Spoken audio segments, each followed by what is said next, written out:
Video کو like کر کے آگے شیئر ضرور کر دینا۔ تھی آدم کی بیٹی، اس رشتے سے تو ہر عورت دوسرے مرد کی بہن ہی ہوتی ہے۔ تو آپ نے کہ بھئی یہ اگر پتہ چلے گا کہ بیوی ہے، پکڑ لے گا، چھین لے گا، نقصان پہنچائے گا، تو آپ نے کہا بہن ہے۔ حضرت سارا سے کہا کہ اگر وہ پوچھے تو یہی کہنا کہ میں ان کی بہن ہوں، مراد لینا کہ دینی بہن ہوں، آدم کی بیٹی ہوں، اس رشتے سے بہن ہوں۔ اور ایک مقام پر آپ نے فرمایا جب کفار آپ کو میلے میں لے جانے لگے تو آپ نے فرمایا کہ میں بیمار ہوں، اور بیماری سے مراد آپ نے یہ لیا کہ میرے دل میں جو ہے وہ اللہ تبارک و تعالی کے عشق کا مرض ہے۔ گویا کہ مرض عشق کا بیمار بھی کیا ہوتا ہے، جتنی کرتا ہے دوا درد سوا ہوتا ہے، یا یہ کہ تمہارے بتوں کی نفرت میرے دل کے اندر ہے، یا میں بیمار ہونے والوں وغیرہ وغیرہ۔ تو اس طرح سے دو مقام ہو گئے۔ اور تیسرا مقام، ایک مقام یہ کہ آپ نے کہا کہ میں بیمار ہوں، ایک مقام یہ کہ جب بتوں کو توڑ دیا تو پوچھا کہ کس نے توڑا، تو کہا اسی نے توڑا ہوگا، تو زمانہ آپ نے بات کی۔ اور تیسرا یہ کہ آپ نے اپنی بیوی کو دینی بہن مراد لے کر کے بہن کا، یہ تین مقامات پر آپ نے زمانہ بات کی ہے۔ اللہ اکبر۔ لیکن اپنا حال تو یہ ہے کہ ہم لوگ اکثر منطقی بولتے رہتے ہیں۔ یہ ضرورت کے مطابق آپ نے زو معنی بات کی تو آپ قیامت کے دن اللہ کی بارگاہ میں جانے سے ڈریں گے کہ میں نے زو معنی بات کی تھی، میں اللہ کی بارگاہ میں کیسے جاؤں؟ اور جو لوگ جھوٹ بولتے ہیں ان کا حال کیا ہوگا؟ بہرحال پکڑ لیے گئے، بہن بولنے کے بعد بھی پکڑ لیے گئے، سپاہی لے گئے۔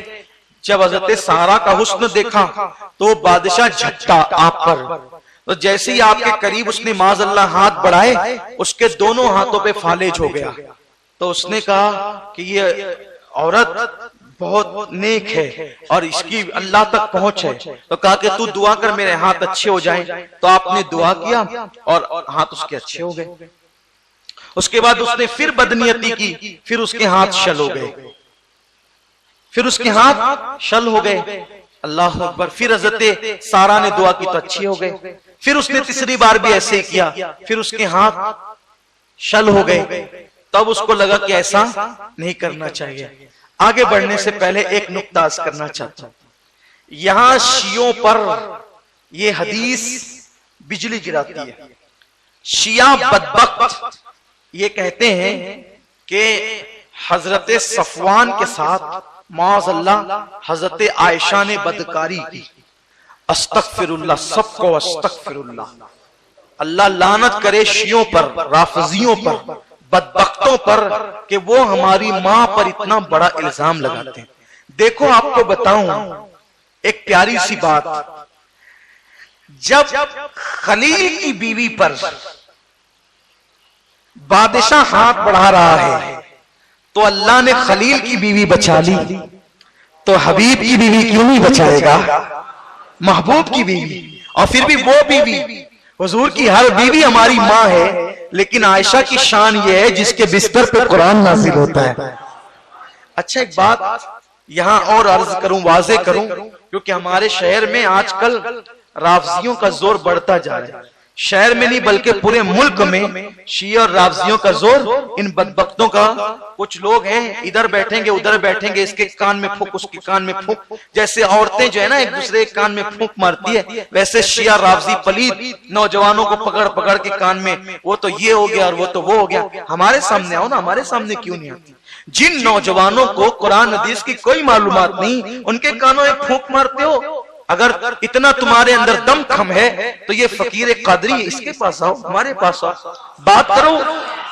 کس تاریخ پہ بات کرنا ہے بات کرو، کس عنوان پہ بات کرنا ہے بات کرو، کس حدیث پہ بات کرنا ہے بات کرو، ماں عائشہ پہ بات کرو، حضرت امیر معاویہ پہ بات کرو، خلافت صدیق و فاروق عثمان پہ بات کرو، باغ فتح پہ بات کرو۔ آؤ، ہم تو ہر وقت تیار ہیں۔ لوگ جو اے ٹی ایم کو اینی ٹائم منی کہتے ہیں، ہم بھی اے ٹی ایم کا آپ کو دعوت، اینی ٹائم مناظرہ۔ ہم نے سنا کب ہے؟ آؤ تو صحیح، آپ کے لیے ہم تیار ہیں، بیٹھے آپ کے لیے، لیکن قوم کو گمراہ کیوں کرتے ہو؟ ایک بات آپ کو بتاؤں، یہ تو حبیب کی بات ہے نا، اور بھی حبیب کی وہ بیوی جس کے بستر پہ قرآن آتا تھا. اور ایک خاص بات، سبحان اللہ، ایک خاص بات دیکھو، اگر تم محلے میں کبھی تم کو تجربہ ہوگا، اگر تم کسی کی بیوی کو جا کے کہو کہ تمہارے شوہر کا فلانی سے کچھ چکر ہے، سب سے بڑا ہنگامہ کون مچاتا ہے؟ صحیح بولنا، سچی بات بولو، کون ہنگامہ سب سے زیادہ کرتا ہے؟ ڈرتے کہ وہ ابھی ہے توڑی نا، ارے بولو بھائی، سچی بات بولو، سب سے زیادہ ہنگامہ کون کرتا ہے؟ بیوی کرتی ہے. اگر کسی عورت کو دیکھ کر آپ نے مسکرا بھی دیا، کوئی دل میں ارادہ نہیں، نہ اس بیچاری کا ارادہ ہے، بس ایسے ہی کوئی مسکرا دیا، ہنگامہ کون کرے؟ گسیا کے جا کے بیٹھ جائے گی، ہے نا؟ اس کو دیکھ کے مسکرایا کیوں؟ یہی ہوگا نا، کیونکہ بیوی اتنی غیرت مند ہوتی ہے کہ وہ چاہتی ہے کہ اس کا شوہر صرف اسی کا رہے، وہ شوہر میں شرکت، ارے نکاح کے بعد شرکت نہیں چاہتی تو ناجائز تعلقات کو کیسے برداشت کر لے گی؟ کوئی بیوی برداشت ہی نہیں کرتی. پنچایت بیٹھتی صرف کس بنیاد پہ؟ دیکھ کے ہنسا کیوں؟ یہی تو ہوتا ہے نا. کسی کا فون آ جائے اور کسی عورت کا 4 بات زیادہ کر لیجئے تو آپ نہیں دیکھ سکتے، دن بھر ایسا لگتا ہے کہ جیسے منہ کا زاویہ کچھ بڑھ گیا ہے. یہ عورتوں کا حال ہوتا ہے کسی سے بھی متعلق. اگر کوئی یہ کہے نا نہیں میری بیوی کوئی آبجیکشن نہیں لیتی، تو میں کہوں گا کہ بھائی صاحب آپ کی بات سچی نہیں ہے. کیوں؟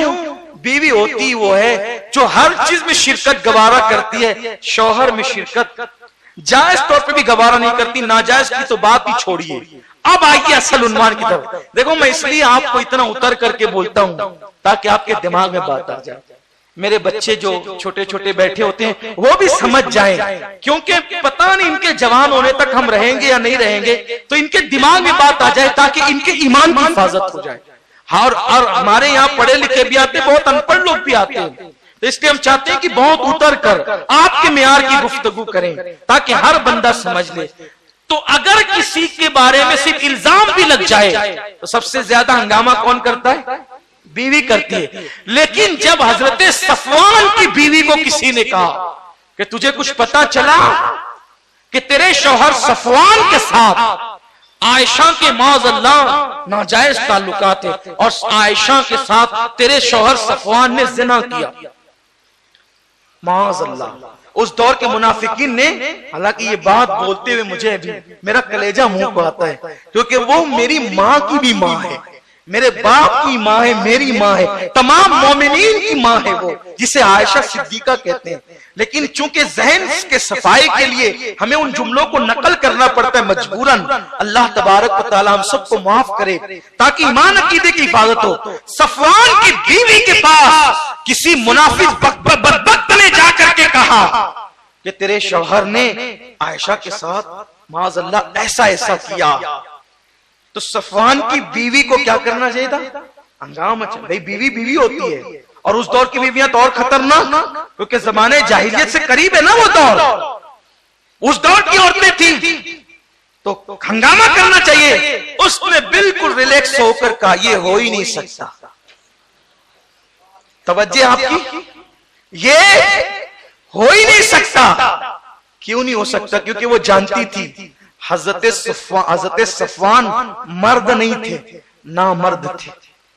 تو وہ جانتی تھی جو خود کی بیوی کے ساتھ ایسا نہیں کر سکتا تو وہ عائشہ کے ساتھ ایسا کیوں کر سکتا ہے.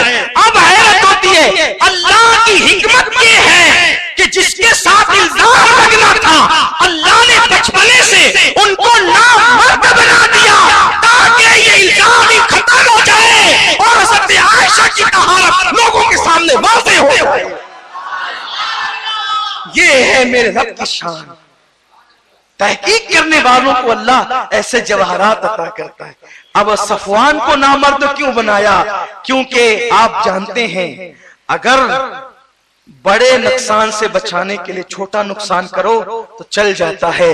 گویا کہ اللہ کی مرضی تھی صفوان تو میرے حبیب کا صحابی تو ہوگا، تجھے نامرد رکھنا گوارا ہے، حبیب پر داغ لگنا گوارا نہیں ہے. جب شان بیان ہوگی. لیکن صفوان قربان جائے، حضرت صفوان اللہ تعالیٰ ان پہ رحمتیں فرمائے، ان کی بیوی پہ بھی رحمتیں فرمائے، ان کی بیوی نے یہ کہا، یہ جملہ بھی کہا، کیونکہ شوہر کا عیب بھی چھپایا اور یہ جملہ بھی کہا، اگر عائشہ کی جگہ میں ہوتی تو میں بھی اس بارگاہ میں ایسی جرات نہ کرتی.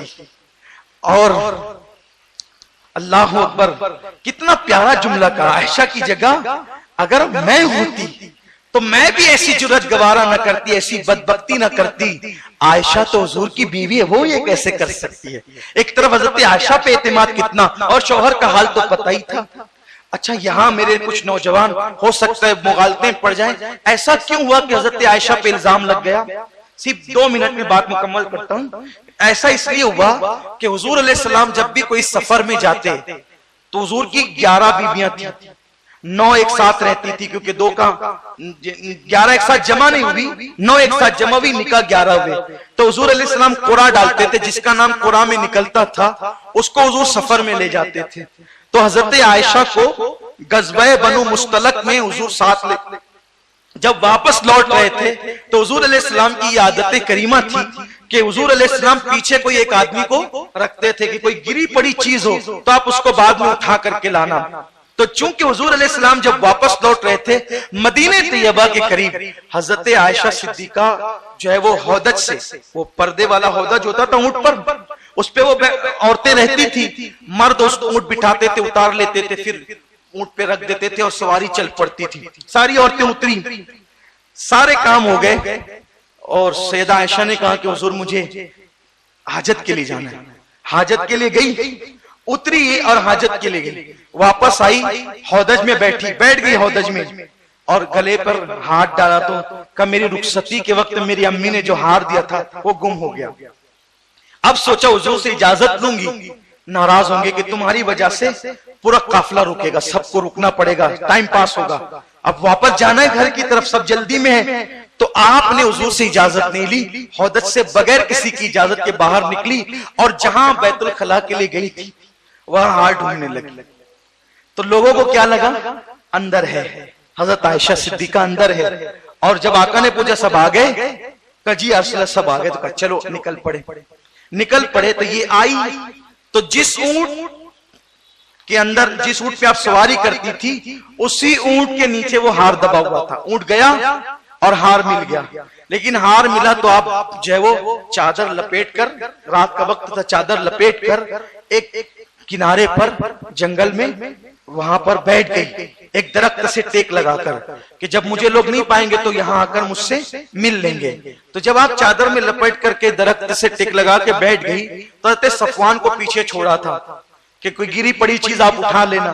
تو حضرت صفوان جب آئے دور سے دیکھا تو چونکہ جب پردے کا حکم نازل نہیں ہوا تھا تب حضرت صفوان نے حضرت عائشہ کو دیکھا تھا پردے کے حکم سے پہلے. اب جب نظر پڑی تو آپ نے زور سے انا للہ و انا الیہ راجعون پڑھی. یہ کیا ہو گیا؟ حضرت صفوان نے اونٹ بٹھایا، کوئی بات بھی نہیں کی، اتنا ادب کیا، اتنا ادب کرتے تھے. حضور کی بیوی جو تھی مومنوں کی ماں تھی. ہم اپنی ماؤں سے زیادہ ان ماؤں کا احترام کرتے ہیں جو حضور کی بیویاں ہیں. حضرت صفوان کے دل میں کتنا احترام ہوگا. اونٹ بٹھایا، آپ اونٹنی پہ بیٹھی اور حضرت صفوان کی رستے میں ان سے کوئی گفتگو نہیں ہوئی اور وہ لے کر کے چلے. اب قافلہ جا رہا تھا، جب یہ تیزی سے لے کر کے چلے تو دور سے حضرت صفوان اونٹنی کی لگام پکڑے ہوئے اور اما عائشہ پوری چادر میں لپٹی ہوئی بیٹھی ہوئی ہے. تو ہر جنگ میں منافقین بھی ساتھ ساتھ جاتے تھے. تو منافقین نے جب دیکھا تو ان کو تو موقع مل گیا ہنگامہ کرنے کا. اب وہ ہنگامہ کر بیٹھے کہ ایسا ہوا ایسا ہوا ایسا ہوا. حضور کو بہت تکلیف ہوئی. حضور علیہ السلام کو اتنی تکلیف ہوئی، اس سے پہلے ایسی تکلیف میں حضور علیہ السلام نہیں تھے. حضور علیہ السلام نے اتنی تکلیف تھی کہ جب وہ واپس لوٹی تو جنگل کے ماحول سے ڈر گئی تھی، بیمار پڑ گئی. حضور نے ان کو ان کی والدہ کے یہاں پہنچا دیا اور صحابہ سے پوچھا مجھے یہ بتاؤ کہ عائشہ کے معاملے میں تم لوگ کیا کہتے ہو؟ صدیق اکبر کی بیٹی تھی، انہوں نے کچھ نہیں کہا، وہ چپ تھے. حضرت فاروق اعظم نے کہا یا رسول اللہ میں گواہی دیتا ہوں. آقا نے فرمایا کہ میں اپنی اہل بیت کے حوالے سے بہت مطمئن ہوں، لیکن تم سے پوچھتا ہوں تم کیا کہتے ہو؟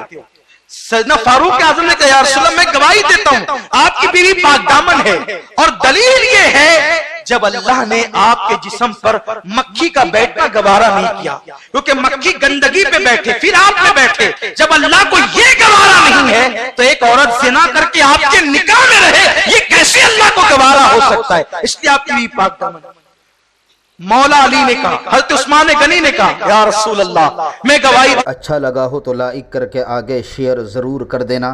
اللہ حافظ۔